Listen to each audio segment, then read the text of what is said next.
Makes sense to start now. There's quite a few of us here. Hello, everybody. I'm Scott. I'm a teacher from BCoT College of Technology. I'm also in charge of digital learning here at the college, working in the teaching, learning and quality department.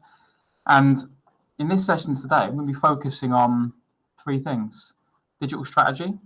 I completed our new one recently, so think about that quite a lot. We've helped about 7 or 8 other schools and colleges in relation to their own strategy as well, and that's something we can help you with as part of the EdTech demonstrator program, which is a completely free, fully funded DFE project. We can support you, your staff and students with free peer-to-peer, teacher-to-teacher support. I'll just pop the link in the chat there, so if anybody wants to fill that in, by all means, feel free to. When you do that, you get up to 30 hours of free support, in person or online, resources, coaching, whatever you need. So, strategy. So in relation to digital strategy, this is something I revisited in the last 6 months. And on the screen is our strategy here. I revisited it after speaking to staff and students and carrying out what I call empathy mapping, which I'm just going to get on the screen now for you. It occurs to me that this is how it will start, so I really should put this on the screen as well. I always start with an empathy map, which is a tool I use to talk to the key stakeholders, the students and the staff, to find out how they're thinking and feeling about digital use at the college, what they see in terms of their industry or in terms of what they need to be doing in terms of aspirations, what they hear, what they say and do, what's the pain and gain. By filling in an empathy map as I talk to students, staff, managers, governance, it helps me to get a firm footing. Whenever I work with any other schools and colleges with their strategy, I always start with this as a way to go through a design thinking process, I suppose, thinking from other perspectives beyond my own. And that is crucial in terms of how we start. This then leads to the document which I chip away at alongside you as part of their EdTech demonstrator program. I've got some examples of other schools and colleges strategies I can share with you as well. This strategy in particular is informed by talking to staff and realizing that I had not done as good a job as I should have done, I don't think, in the last 2 or 3 years. I think I stressed out a lot of staff with my quite overly enthusiastic manner sometimes in terms of technology. I think one member of staff in particular, said to me that sometimes messaging at the weekend or in the evening, giving lots of people tools and tips and resources and just throwing lots of things at people was a bit too much. And it made me a bit sad at first because I thought I was trying to be good at my job. But ultimately, I thought, yeah, that's about right. I'm a bit much sometimes. And I think the overwhelming amount of tech is too noisy for staff as well as students in terms of our overall well-being. So this strategy, because we did the empathy mapping process, because we were conscious about staff and student well-being and digital well-being in particular, has gone a very particular direction. We formed this strategy around these principles here of core skills. That is the skills that can never be automated or replaced. That of compassion, originality, responsibility in the way we use tech, and empathy. The human skills that we want technology to be in service of. Now, we've also aligned it with the top 10 skills of 2025 as identified by the World Economic Forum and the skills and the jobs that are needed in the future, as well as, of course, my institution, BCoT College of Technology's strategic goals and objectives. Going through this process of talking to staff and students and key stakeholders, it became increasingly clear that what we've got a knack for at this college is collaboration. That is between former students who've grown up to become members of staff, the digital leaders I'll talk about later on they are, or whether it be doing what we're doing right now, collaborating between colleges, something that we pride ourselves on doing and will always do, share with our peers. And connecting with local industry, collaboration was at the heart of this. This led to this essential intent, this statement, philosophy, credo, ethos, whatever you want to call it, that distills into one line, what are we for, what are we doing? And ultimately, after speaking to my team, us collaborating and talking about it, it occurred to us that, well, we use tech to improve teaching, learning, assessment, and the well-being of staff and students. And that is what I am. That is what I am for. That is our focus. I provided a bit of context here about our background. For 6 years now, we've had 1 hour of timetabled, flipped, independent digital study. We've got a team of student digital leaders who've grown up to become learning technologists. There's a couple on the call right now. And we have grown, and we're now supporting other people. And we're very happy about doing that. But a time of reflections when you write a strategy often leads you to think about, well, what now? So this context here leads into this overarching statement, which is something I can't ignore anymore, having worked with staff and students across the college, 1,404 full-timers, up to 5,000, including apprentices and part-timers. The technology and the overwhelming amounts of options and distractions has led to something that I want us to be proactive about facing. The negative aspects of technology, how it can diminish the unique skills that make us human if we don't use it with intention and purpose and being led by the pedagogy. So this strategy is about helping staff and students manage technology and use it with intention to enhance our lives and our learning. The core skills I've mentioned, as identified by Gerd Leonhard, the wonderful, insanely charismatic public speaker, futurist, he calls himself. In his book, Technology versus Humanity, he talks about in an age of abundance with technology, what becomes more valuable are what were once disparagingly called soft skills. That is the ability to be empathetic, emotionally intelligent, kind, compassionate, to think from other people's perspectives. These core skills are more valuable than ever. So we, in our strategy, want to use technology that enhances these core skills. Compassion, to enhance opportunities for us to be compassionate and kind and collaborative with each other. Original work being facilitated and augmented through the use of tech. Being responsible in the way we use technology, thinking about algorithms and thinking about why we're using these tools. Is it what we're going to be doing in industry? Is it helping us to learn? Or is it just being crowbarred in because we've got a bundle deal with a certain branded god tech company? Empathy. For me, that's massive. To me, that's the most important bit. The ability to think from perspectives beyond our own. Living in increasingly tight echo chambers and filter bubbles, the ability to be empathetic is more important than ever. So, these core skills are fundamental.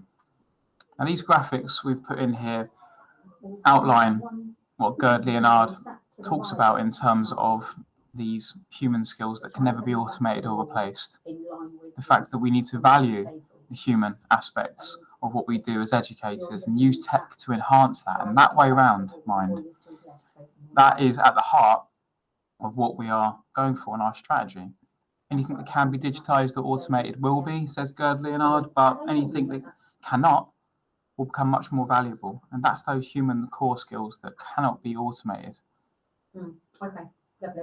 All right, the well-being of our students in terms of access to tech. And I've opened Pandora's box at the college in terms of all the tools I've given to people. I'm increasingly mindful of the fact that I am ultimately responsible as well about making sure our students do not go too far down the rabbit hole, as it were, and become hopelessly addicted.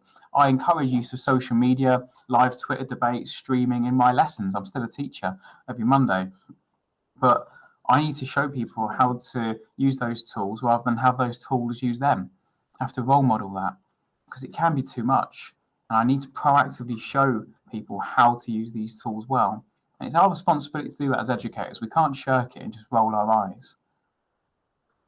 Now, the top 10 skills of 2025, as identified by the World Economic Forum, interestingly, highly value these core skills as well.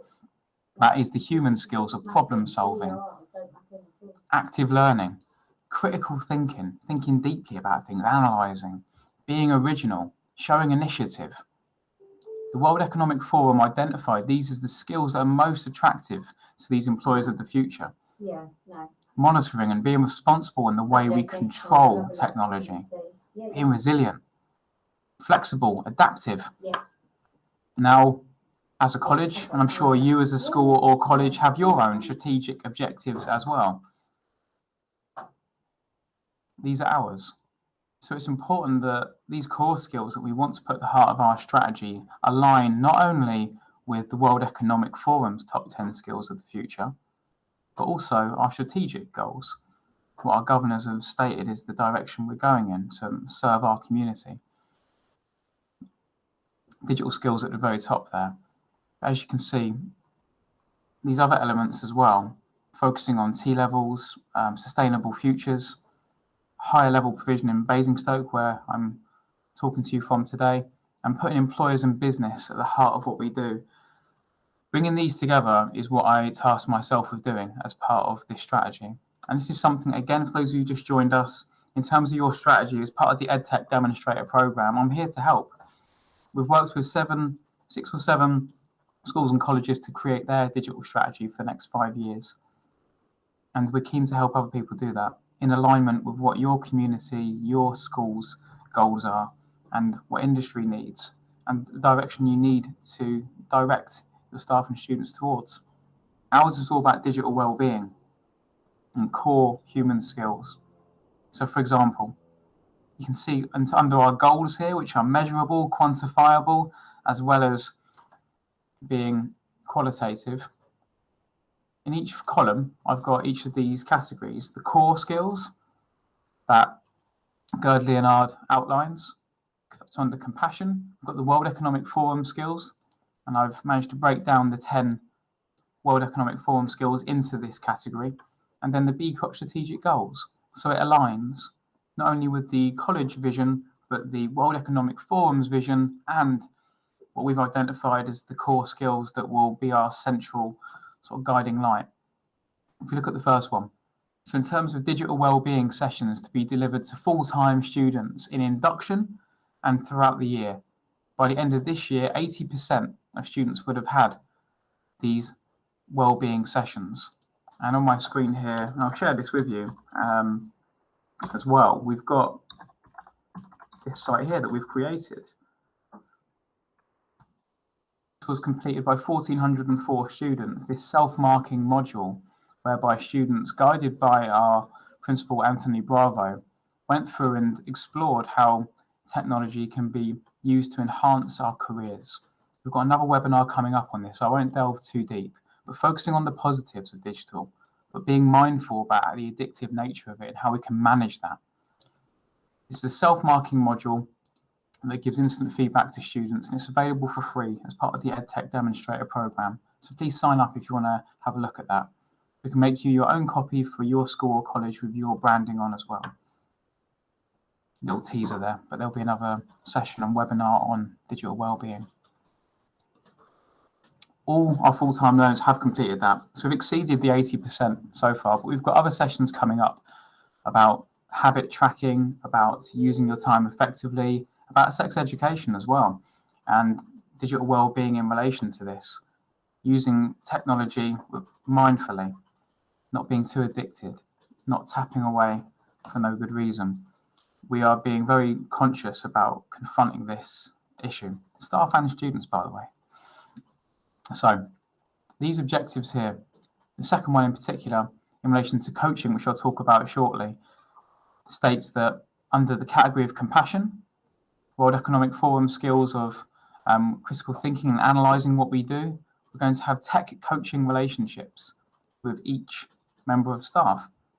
So rather than putting on workshops and saying to staff, "Oh, pop in if you want help," they never will. They're too busy. We're all too busy. What we're doing in our tech coaching approach, this comes from empathy mapping as well, which for those of you who joined us a little bit late, we start every strategy with an empathy map, talking to the key stakeholders to find out what they want. And by talking to teachers, we found out they didn't have time. They were stretched. They wanted to learn these things, but they never had the time. So, as part of our strategy, we listened to them, showed compassion, we analysed what we did, And we now have coaching relationships with each of our teachers. We have learning technologists at the college who go into the classrooms, go into the staff room, go to the teacher, co-teach with them, be their assistant teacher if needed, and help them. And then organically, naturally support and identify and help in that way. We'll never find time for meetings, but by going into the actual sessions and observing and helping, that's helped us to see some gains across all the college already. We've had our first cohort of 15 already complete the coaching program for the first term. We're about to start our second cohort, but more of that in a minute. This strategy has at its heart thinking about the way we use technology. It's got to be used with intention and purpose. So even this here about innovation and thinking originally, using automation solutions to streamline our processes, increasing efficiencies and workflow, freeing up time for more impactful tasks. We've targeted up to 40% of our staff will say that we've managed to do that this year in our end of year survey. And again, these targets are marked according to either quantitative data from staff surveys or qualitative feedback, interviewing focus groups of students, for example, or other stakeholder feedback, whether that be questionnaires or interviews.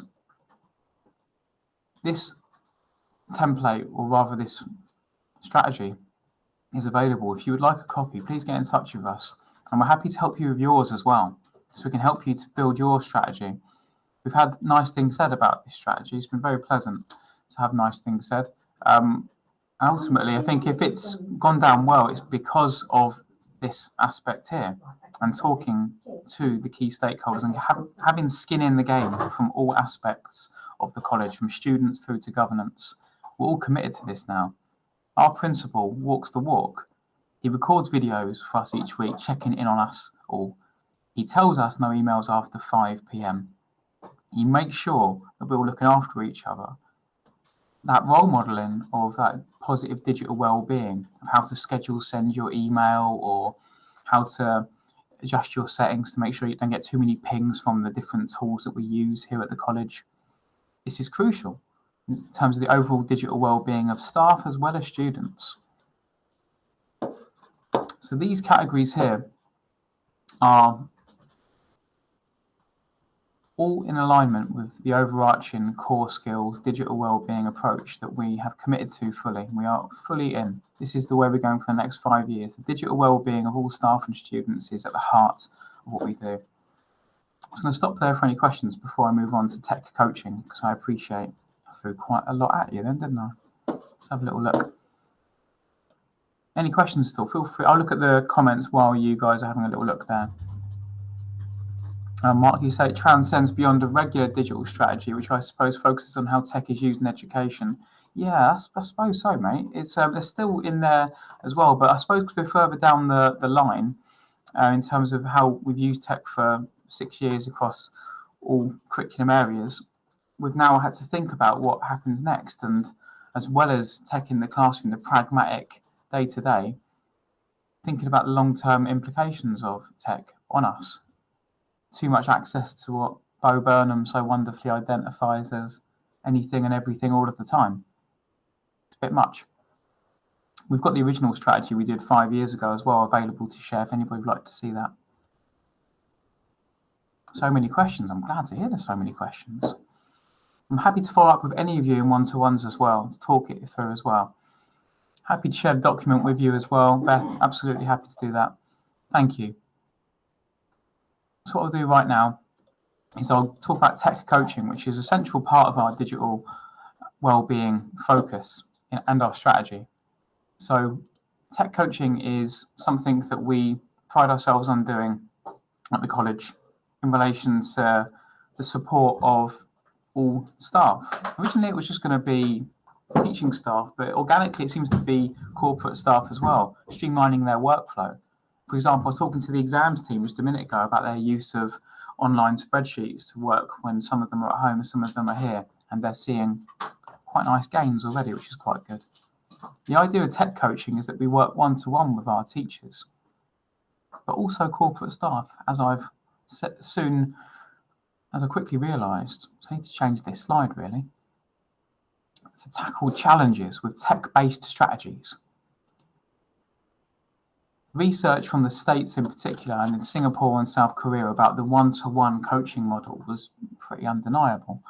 I went through the Google coaching process a couple of years ago, and we've taken a lot of the beats from that to inform the way we do things here. And again, all these slides, all this is available for free as part of the EdTech demonstrator program. We found that staff are busy. Got no time. So one-to-one coaching, being there in the staff rooms and classrooms with them, being alongside them as their co-pilot, as it were, is the best way for us to make an impact. To be there alongside them, problem solving as a team, for a long-term relationship-based approach, as opposed to a whizzy webinar and then you're off. Long-term relationships is ultimately what we want. And even as part of the EdTech demonstrator program, it's a 3-month period of support, long-term relationship, as it were, in terms of support, that is, but also beyond that as well. We'll stay in touch as well. We like to collaborate with our fellow practitioners. As part of the coaching model, there are these 5 elements here, which we go through each time we take on a new cohort of staff to work with. First part, identify, helps us to work with them to find out what challenges there are. Again, empathy mapping, listening to them as well. Often we start what's called a gripe jam, where we help them to identify different gripes or challenges and then work out what is the issue that affects the most amount of people and takes up the most amount of time. Often that's where we start. We then investigate and come up with ideas and strategies that might help to present back to the coachee. Can't think of a better phrase than coachee at the moment. Any better phrases than coachee, I'm open to them. The tech coach selects one or more strategies to implement and then shows them to the coachee, the member of staff. Then we go through an implementation stage. This is where most of the coaching takes place. Again, in the classroom, in the staff room, alongside them. Not constantly emailing them saying, when are you free? No, when are you free? No, I'm free this time. When are you free? No. In the classroom, in the staff room, go to them. They have a lot on, so going to them is crucial. Supporting the teacher through the implementation process of trying whatever it is we want to test. And then there's, of course, inevitably, after any model ever, the evaluation, the reflection at the end. This, simplistically, is what we do. Going through this model each time we have a cohort of coachees. It's really important to us that all of our students have access, not just our techie subjects, but all subjects have access to tech in an impactful way that improves their employability chances and helps them to become great candidates for their next step. It's also important to us that our teachers are valued as our greatest asset to student achievement. Not the tech, the tech's just tools. The teachers are the most important asset to student achievement. The relationships they have with their students. We've got to give them the toolkit, essentially, to support them. It's not tech alone that's the panacea. It's using it as a toolkit to drive innovation and to give them what they need to enhance outcomes, but always being led by the pedagogy. That's a bit of a trope these days, isn't it, to say that, be led by the pedagogy, but I do mean it. Making sure the tech use is impactful, has purpose and relevance and meaning, is crucial to us. We make sure that we scrutinise the way we use tech. Is it improving outcomes? Is it improving our lives? If it isn't, then why are we doing it? It's got to improve these human skills, be in service to that. So we make sure that the tech coaching program, which is central to our strategy, aligns with our strategic goals and objectives. Make sure that it enhances our digital skills. Make sure that it helps develop those connections with industry. We make sure that it helps us in the drive towards T-levels and making sure we're preparing our learners for the sector expectations, because we have employers work alongside our tech coaches to to ensure that we are bringing that to the staff members and saying, well, you know what, in automotive, they're actually doing this in industry now. So here's why we should maybe consider this in your lessons. Always led by the industry and the pedagogy. Making sure that the schemes of work relate to industry needs, and we, as the tech coaches, work with our staff to do that, increasingly so. Making sure that our staff feel comfortable, calm, and capable, that they can contact us at any point, pop in, or if they've got the time, but they so rarely have the time, but that we can go into their classroom and work alongside them and help them at the pace that they're comfortable with. And using automation and streamlining processes to free up that human time to do what only the humans can do. Helping our staff grow in their careers as well is ultimately another part of why the tech coaching program is at the heart of what we're doing. So it's the act of developing individuals is how we're approaching it really, to achieve specific goals, as opposed to that large-scale training, sage on a stage approach. We're trying to make it personal, individualized. Over the last 20 months, I've, with my team, supported 102 schools and colleges as part of the EdTech demonstrator program, and too much of that has been on webinars.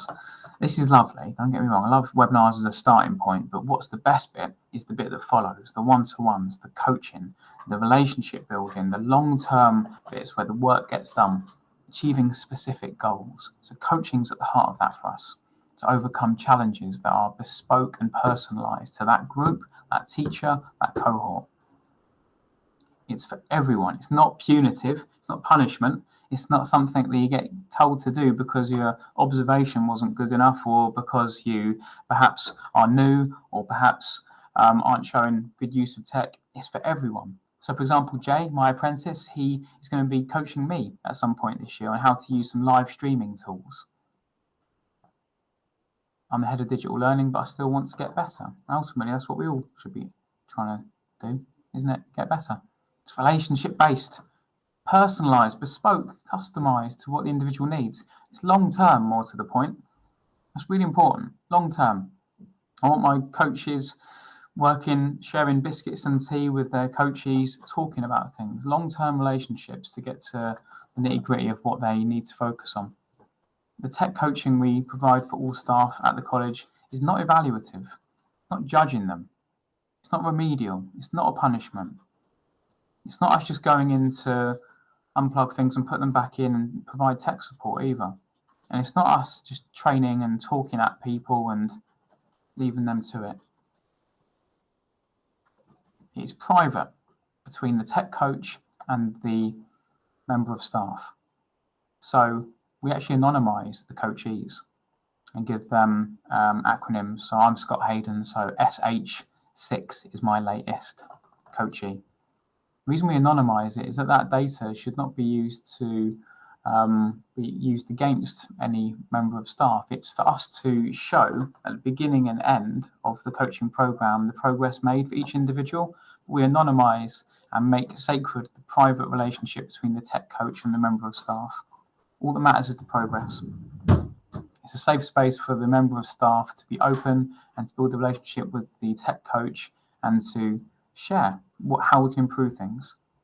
Going through this process the whole time, making sure that we are giving them what they need, identifying the challenge, investigating and selecting solutions, implementing it long term, and then reflecting on whether it's worked or not. Typically, a cycle is 3 months when we coach our members of staff. We have 2 surveys at the beginning and at the end of the cycle, where the anonymised data that has the reference number for each member of staff, we can see the start point and end point to see the distance travelled. That's good for our governance and SMT to see the value of the coaching model. We have snapshot surveys as well to find out how they're getting on with things as well. And we often share as well publicly in our Google chat group and in our online spaces and externally. If they want to reveal themselves and share their great practice, then they can share that with other teachers in our teacher briefing we have each week, an online forum, 15 minutes every Tuesday morning. So that's our tech coaching, which we're really happy about. It's really going all right, actually. And I think Jay and Amara, our apprentices, are showing the rest of us the best way to do it in terms of being in the classrooms more than perhaps I've been able to. Really blending in and mucking in with the students and seeing from their perspective as to how it might be improved. Any questions at all?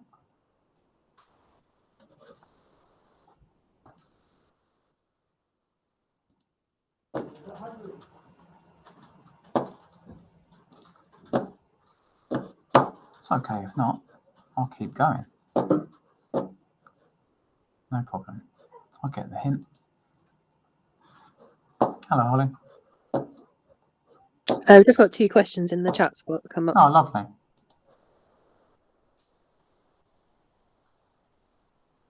Do your coaches get any abated time to them?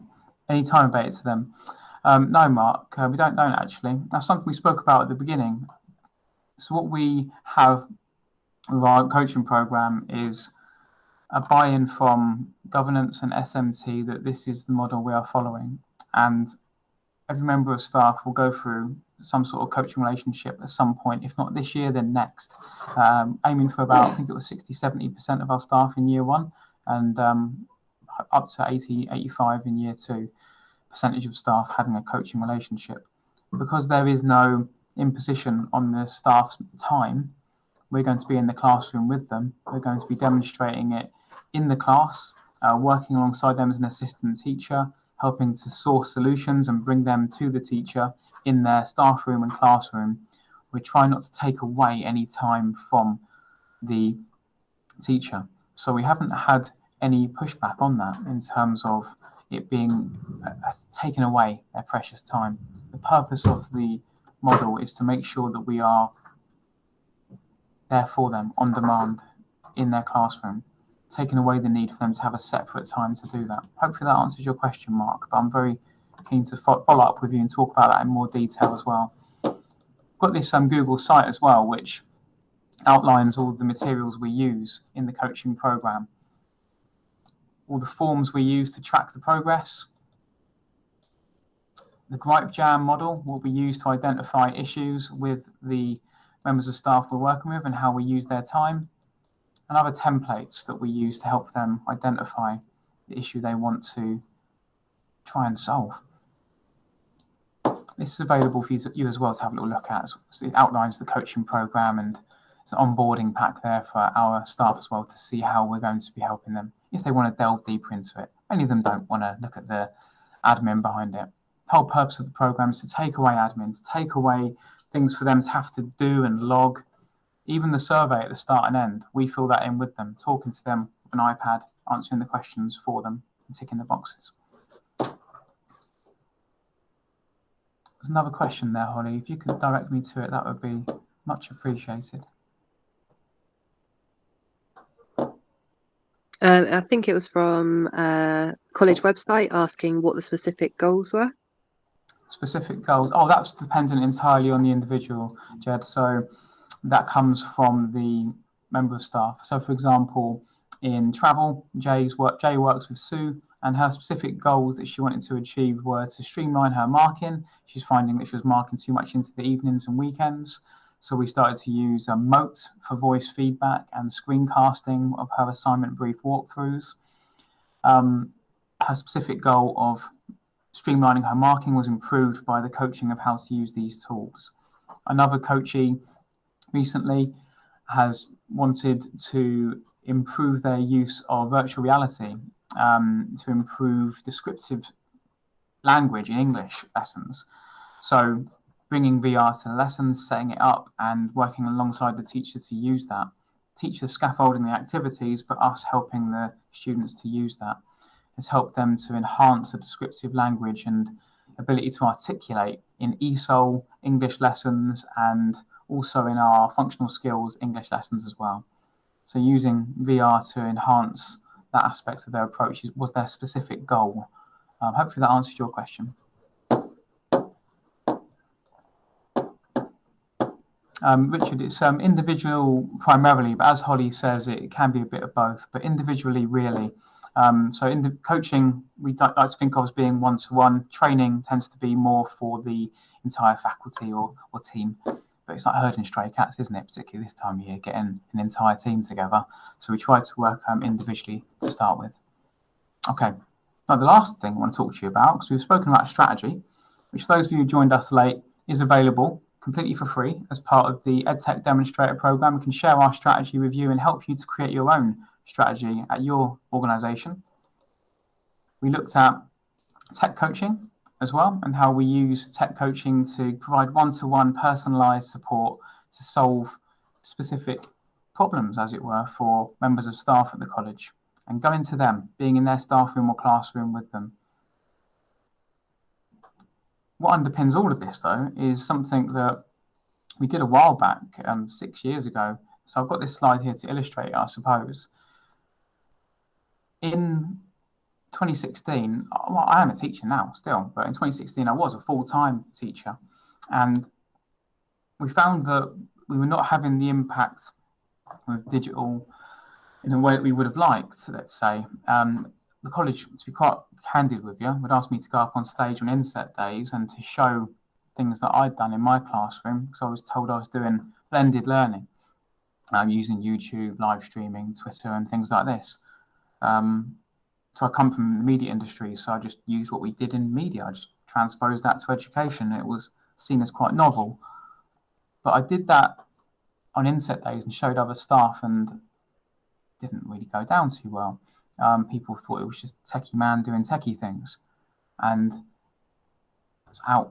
I was actually heckled by some teachers who are no longer here, because it was so out of their comfort zone, and it was so unusual, I suppose. And it come across like showing off, I suppose, now I reflect on it. And they couldn't see the connection between what I was doing and what they were doing. So hurt my ego a little bit, and I reflected on it quite a bit. And I took to Twitter, which for my money can be sometimes the best classroom I've ever been in terms of learning things. And I saw in Singapore, South Korea, Scandinavia, the use of student digital champions, and nixed that idea, really, to be quite honest with you. And I, on a Wednesday, when I had a bit of a mission from being a full-time teacher, I took on student digital leaders to work with me, and I gave them I've got slides here actually. These are old slides, I think. I won't put them on the screen, they're too embarrassing.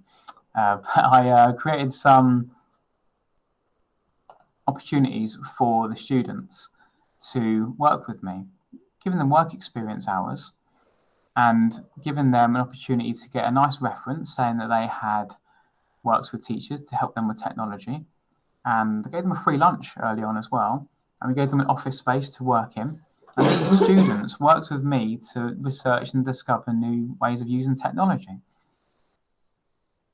What then happened is that an inset day led to us working with the student digital leaders to help members of staff. So it wasn't just me anymore getting up and doing an awkward presentation. It was the student digital leaders either side of me. And we introduced ourselves to all the staff, and we swarmed around them all and helped them to create a tool they could use in their lesson the week after.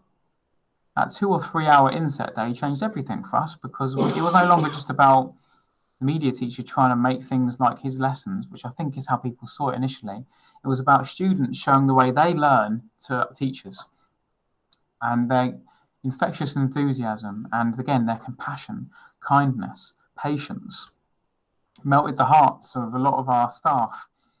And since that day in 2016, we've been in staff rooms and classrooms ever since, as a constant, every inset day, showing staff how to use technology in their classrooms.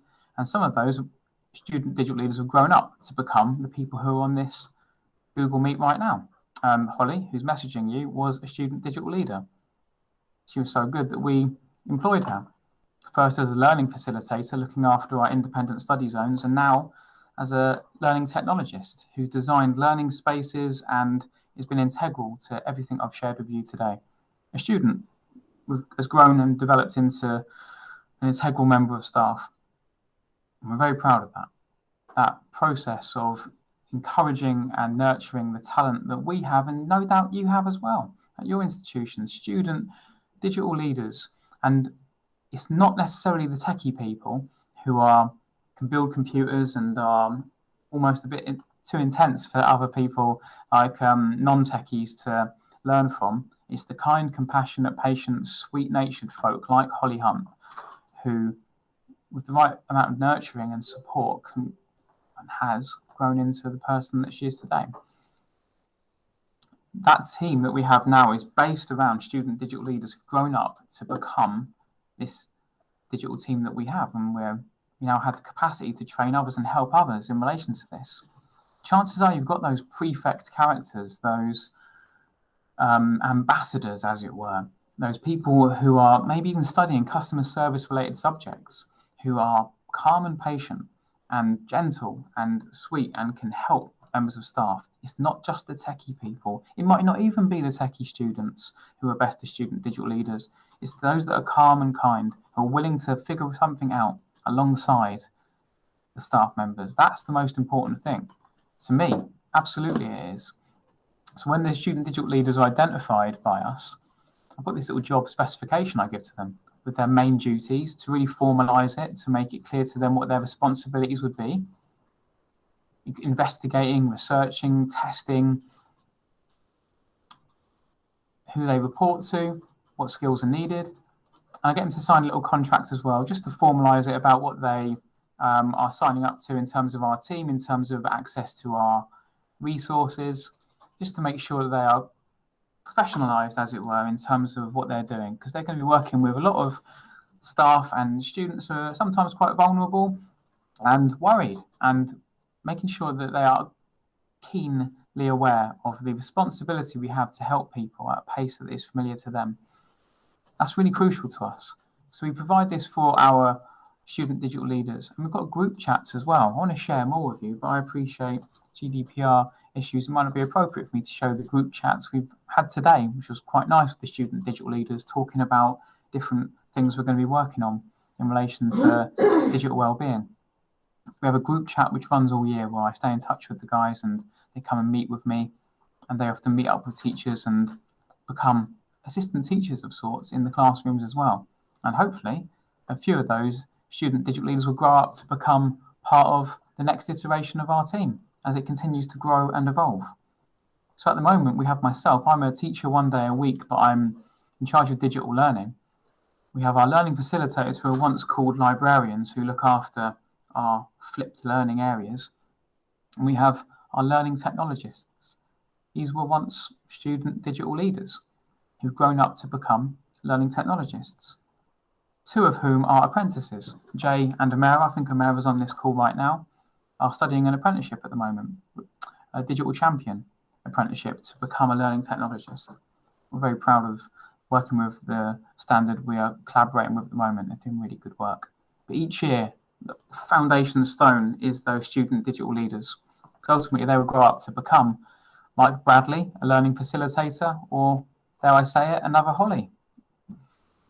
It's really important we grow and nurture this talent internally and provide opportunities to have that support for all of our staff and our students as well, using technology to improve what they do. And ultimately, these student digital leaders, to bring it all the way back to where we started, this strategy, these student digital leaders exhibit what is the most important thing to me as the leader of our team, which is this focus on the core skills.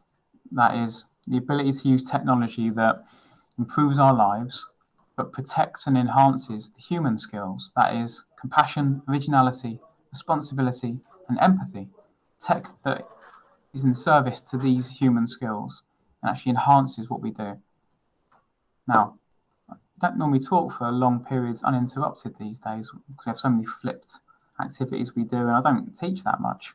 1 day a week now, so it is strange talking uninterrupted. I think I've reached a natural end point there. So I'm just going to ask if you've got any questions at all, because I'm here to answer your questions. And again, just reiterate that the EdTech demonstrator program, which I'll put a link into the chat one more time, is completely free. 3 months, supports coaching, training, resources, exemplars, in-person, online is available for free for all schools and colleges in England. And we're here to help with anything you need. Any questions at all?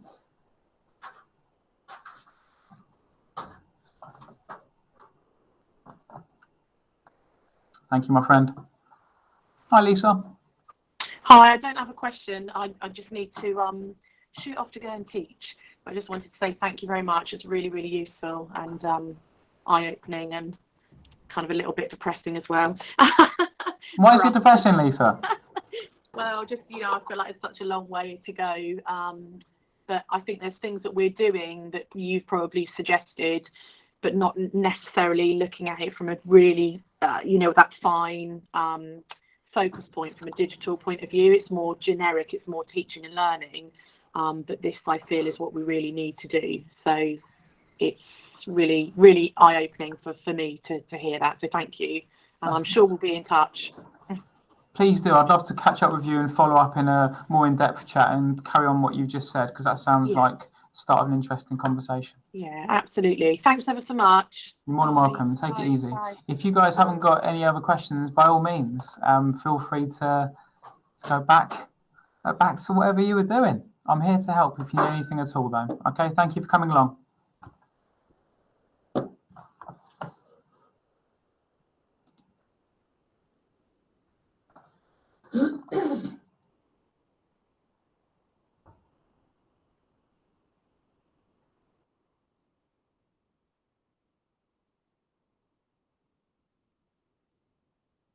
Thank you, Holly.